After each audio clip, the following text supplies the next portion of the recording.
Setelah mereka berpisah dan kembali ke rumah masing-masing, sebelumnya mereka berenam sudah berjanji akan jalan-jalan ke Quantum Entertainment ataupun Kryptonite Clubs. Karena hanya dua tempat ini saja pusat hiburan yang sangat bergengsi di Quantum City ini. Walaupun Quantum Entertainment sangat terkenal dan banyak yang bermimpi untuk bisa sampai di Classic Mansion, namun, jika salah satu dari mereka tidak memegang kartu tanda keanggotaan minimal perunggu saja, niscaya mereka akan ditendang keluar dari pusat hiburan itu. Untuk menjadi member di Quantum Entertainment, mereka harus mengurus dulu kartu keanggotaan yang tentunya tidak menelan biaya yang sedikit. Hanya untuk kartu perunggu saja, orang itu minimal adalah pegawai bank yang memiliki income setidaknya $2.000 sebulan. Dan untuk menjadi member di Quantum dengan kartu terendah adalah $10.000 dan setiap tingkatan memiliki 1 kali lipat dari harga dasar. Untuk kartu perunggu, mereka harus merogoh kantung sedalam $10.000. Untuk kartu silver pula, mereka harus mengeluarkan uang sebesar $20.000, sedangkan untuk kartu gold berharga $40.000, platinum $100.000. Untuk VIP member dengan kartu diamond pula, mereka harus merogoh kocek sebesar $250.000 dan itu pun tidak bebas diperjualbelikan. Untuk fasilitas yang mereka dapatkan juga berbeda-beda di tiap tingkatan. Jadi, untuk mahasiswa seperti mereka, maka mereka tidak memenuhi standar untuk memasuki salah satu pusat hiburan di Quantum Entertainment, terkecuali Quantum Jewelry yang terbuka untuk umum. Namun, juga ada istilah member di sana. Naomi, putri dari Tuan Johnson pemilik University Clubs ini saja, ayahnya hanya memiliki kartu silver. Dia mungkin bisa untuk meminjam kartu tersebut. Tapi, apa alasan yang akan dia kemukakan? Oleh karena itu, mereka berenam pun sepakat untuk mencari klub malam di sekitar Kryptonite saja. Setelah menetapkan bahwa mereka berjanji akan bertemu lagi di kafe itu, masing-masing dari mereka pun membubarkan diri. Namun, sial bagi Joe, karena kehadirannya sudah ditunggu oleh wanita tambun yang subur, makmur, sejahtera dan sentosa itu di depan pintu kamarnya. Dengan mata melotot seperti hendak melompat dari rongganya, wanita itu segera menghampiri Joe dan langsung saja menjawar telinga pemuda itu. "Apa kau kira bisa selamat dariku dengan cara melarikan diri, ha?" bentak wanita itu dengan sengit. Ampun Miss Lawrence. Tadi itu saya sedang buru-buru," kata Joe sambil meringis menahan sakit pada telinganya. "Tidak bisa, kau harus mendapat balasan yang setimpal. Sekarang, kau ikut denganku ke kamar mandi." Wanita subur makmur itu pun menarik telinga Joe, lalu segera mendudukkannya di kamar mandi. Sambil bersenandung kata-kata mutiara dari bibirnya yang jontor, wanita tambun itu mengangkat seember air, lalu enak saja dia menguncupkan ember tersebut di kepala Joe, sambil menghamburkan kata-kata ancaman. "Ini adalah hukuman serupa, karena kau juga telah memperlakukan aku seperti itu. Awas, jika kau berani kabur lagi, aku akan menghukummu sekali lagi." Ancam wanita itu lalu duduk dengan santai di sebuah kursi plastik menunggu Joe yang terduduk dengan ember menutupi kepalanya.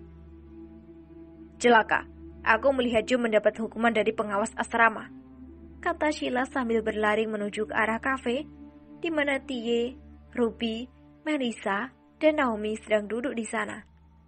Karena sesuai janji mereka pun menunggu Joe di kafe ini. Entah tidak sabaran atau karena terlalu lama, mereka pun meminta Silas untuk menyusul Joe di asrama. Namun, dia segera mengurungkan niatnya menghampiri sahabatnya itu, karena melihat wanita tambun pengawas asrama itu sedang duduk menunggu Joe dengan kepala tersungkup ember. "Dihukum?" tanya Naomi datar. "Benar, saat ini Joe entah masih hidup atau sudah mati," jawab Sheila sesuka hatinya. "Enak saja menghukum sembarangan. Aku akan memberi peringatan kepada pengawas asrama itu. Mana ada istilah hukuman bagi mahasiswa yang tinggal di asrama. Jika didiamkan, dia akan sesuka hatinya kepada orang lain," kata Naomi lalu bergegas menuju ke mobilnya bersama dengan Ruby dan Melissa. Tie pun tidak mau kalah. Dia dan Silas juga segera memasuki mobil BMW milik ayahnya, lalu menyusul Naomi Johnson yang telah lebih dulu menuju ke asrama. Sementara itu, Joe yang merasa bahwa saat ini para sahabatnya pasti sedang menunggu dirinya, berusaha untuk membujuk kepala asrama itu dengan janji bahwa dia akan mentraktir wanita itu sebulan penuh dengan makanan yang dia mau. Tapi sepertinya, upaya dari Jo ini sama sekali tidak membuahkan hasil. Hampir saja Jo tersulut emosi jika tidak mengingat pesan dari ayahnya ketika dia keluar dari meninggalkan villa mereka di Mountain Lotus ketika itu. Kau harus menerima hukuman. Ini setimpal, karena kau telah membuat kesalahan sebanyak 4 kali. Yang pertama, kau kabur dengan melompati tembok. Yang kedua, kau tidak pulang semalam. Yang ketiga, kau kembali kabur. Dan yang keempat, yang paling parah adalah kau kabur setelah menyungkupkan ember berisi air di kepalaku. Tidak dapat aku maafkan, bentak wanita itu. Aku tidak sengaja, Miss Lawrence. Andai aku tidak buru-buru, aku pasti tidak akan kabur, kata Jo kembali membujuk. Pokoknya tidak bisa. Kau harus seperti itu sampai malam. Setelah itu, besok kau harus kembali membersihkan toilet dan kamar mandi. Mengerti? Bentak wanita itu. Atas dasar apa kau memberikan hukuman kepada mahasiswa yang tinggal di asrama ini? Kau hanya pengawas asrama, bukan tukang hukum. Apakah ada mandat tertulis bahwa kau berhak menghukum mahasiswa yang tinggal di asrama ini sesuka hatimu? Kau jangan keterlaluan, Lawrence, bentak satu suara dari luar. Ketika pemilik suara tadi tiba, kini tampak wajah Miss Lawrence berubah menjadi pucat. Dia tidak menyangka bahwa kelakuannya itu akan tertangkap basah oleh Naomi, anak gadis pemilik University Clubs ini, berikut dengan asramanya sekalian. Nona Naomi, kata Miss Lawrence tergagap. Mengapa? Kau terkejutnya melihat kedatanganku. Besok, kemasi barang-barangmu. Kau akan digantikan oleh orang lain yang lebih baik dalam mengawasi asrama ini. Ayo, sekarang kau keluar dari sini.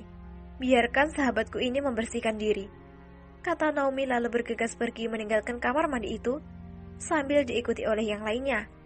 Jo kini bernafas lega karena terbebas dari cengkeraman wanita tambun itu. Di dalam hatinya berulang kali dia mengutuk wanita bongsor itu dengan segudang sumpah serapah. Sambil menendang ember yang tadi dipakai oleh wanita tambun itu untuk menyungkup kepalanya hingga hancur berantakan, Jo pun kini mulai mandi. Dalam hatinya ini adalah terakhir kali dia berada di asrama ini. Sialan, aku memiliki villa, tapi mengapa aku mau dihina seperti ini? Tidak, aku tidak akan menjadi seperti ayah dulu yang diam saja ketika dia dihina. Hari ini, Quantum City harus tahu siapa Jo ini. Kalian lihat sajalah, kakek kalian ini ketika tersakiti, kata Jo sambil menjak-menjak di kamar mandi itu seperti orang gila.